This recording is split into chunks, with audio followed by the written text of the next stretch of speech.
geɗe ɗiɗi ha are tatini hen awalan fulɓe mo kala ko ƴoƴndi hoore mum te ƴoƴɗi ɗiɗi mbawa yahdu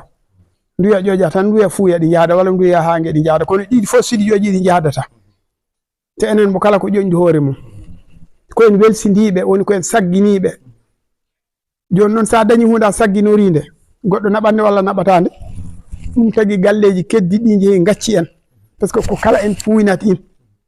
te kala ko mawnina mawnat kala ko famɗina famɗat kala ko fuynane fuyat sabu ceerno men o mo guinnanatma am ceerno men ceerno Ahmadou Oumar hoore yiwa min jaami toon 71 mbo jogui ujunnaje tete temeɗe jeeɗiɗi nagge kam tan tawata temedere almuudo ene turi e lowre wotere e goni guesa gota ene rema tawa temedere worlande wotere gooleje ɗum ala jiiraɗo ɗum kono sa ɗum an woni ceerno Amadou Oumar o wima ala Amadou Oumar somo salligo a ɓaɗini satalaw ya juuran o wima jarani hay somo yaha jama sa ƴetti parasol ngal wiya naggan ɗum parasol timna ɗum ha joto wima ala ya accu mi meeɗa goɗɗona ɗum naggani parasol mi meeɗa yimo leeli e dow matala ko mbajjuji tan o wettata ɗum ɗandi ko hoytude naɓore ɓuuri teddude woppe ɗon nden noon ko woni e men ko ni no koytirɗen koye ceerno men ceerno Amadou Oumar guittuɗen fulɓe ɓe noon ne jeeya ko tagata eɓe ɓoccitore hunde no soɓtoɓe ko sagginari mumen sabu enen gaari men mawdi fof ko lelidi jomum maayi koɗe gaari mawdi lelima ɗo no gaari ndi wonta lat wonta haw ndin hoko wonde mum mawnude nafi mbiyen haydara joni noon ɓaleɓe ɓe ko anduɓe walla woɓɓe ɓe ko anduɓe haajuji mumen si ɓe ngari ɓe gandi nafoore mumen no ɗo ɓe guetoɓe keɓta in ɗandi enen o gam mumen hikka waɗa duuɓi 34 eɗen mo mbaɗa nde puɗɗotoɗen ko pular ɓolo ɓoccollo kono ɗum wonɗo en kalaten jolfe en kalaten bambara en kalaten ɗemɗe ɗe fof saabu waaɓe noon no hen garana tampa ɗo gimmo leydi e leydi ngara ɗo laa ko addi ɓe sona tampude ɗo ɓe barkinoro saare sutora egge e dow ngol barkinagol no eɗen jiiɗa haalandeɓe koɓe nanata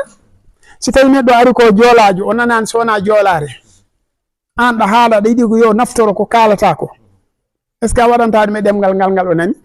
wama arsalna min rasulin illa bilisani qawmihi liyubayyina lahum allah wi nelani hay nelaɗo goto so wona kala mbo nelata tawana nana ɗemgal leñol ngol ɗo nela e mum ɗum tagui kala ko kalaten enen si wawi won kalen ɗum e pular ha fulɓeɓe naftoro kono noon ɓalejo mbo wona pullo si immima to a jarani ɗum immima lesdi e lesdi ari notitimama ari waɗi jawdi mum te aɗa andi o ko allah ɓolo addi ɗum te o nanani ɗemgal ngal kalata anne si tawi aɗa wawi est ce que a fotani haalande ɗum ɗemgal mum ngal ande haalata ɗum tagui fulɓe ko dañi fof soɓto juuɗe mumen kono kala ko wonɗo huude kala kuɓɓuɗo ɗo caggal allah sa a wona pullo woni saabu o puɗɗoren Cheikh Oumarul Foutiyou sernaɓe ɓe wonɓe Sénégal inne ande en ɓe mbimami de inne ande en ko wayno mam Alaji Abdoulaye Niass en mam Ahmadou Bamba en mam Alaji Malick Sy en consort ha kamen ɓen fof ko uulanoɓe eɗen gandi uulgol ke remoɓe woni gawa gawridi haade toɓ Cheikh Oumar wodi gatamare nde Cheikh Oumarul Foutiyou kam toɓi nde ɓe mbawi fuɗɓe goni koɓe goni ko waktu okkata en kono kala ceerno ginnuɗen ɗo miɗo haalandemoɗo Cheikh Oumar rewde jinnaɓe mum Cheikh Oumar ko pullo walla wona pullo joni noon Cheikh Ahmadou Bamba ko pullo Ahmadou wiyete mbo yetta ba inira ko ceerno Amadou Bamba Sall Bamba Thialén kono ko Ahmadou wiyete mbo yetta ba a faami de kono joni ɓe gonti woɗɓe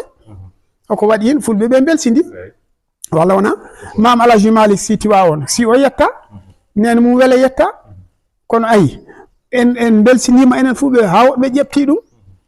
so e juutde aduna e juutde kosngal ina wawi enen woto Allah waɗi kono noon ɓoye juutde fof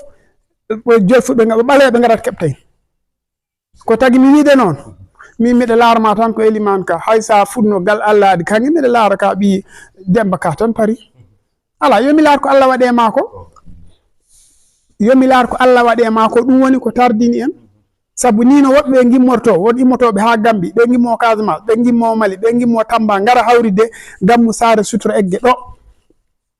a faami de wonɓe ɗo musidɓe men a 0 mètre tawa ɓe garani par ce que ɓen puyni in fuyatu mumen kono tagata in fuyde in fuyatu mumen kamen fuynuɓe yimɓe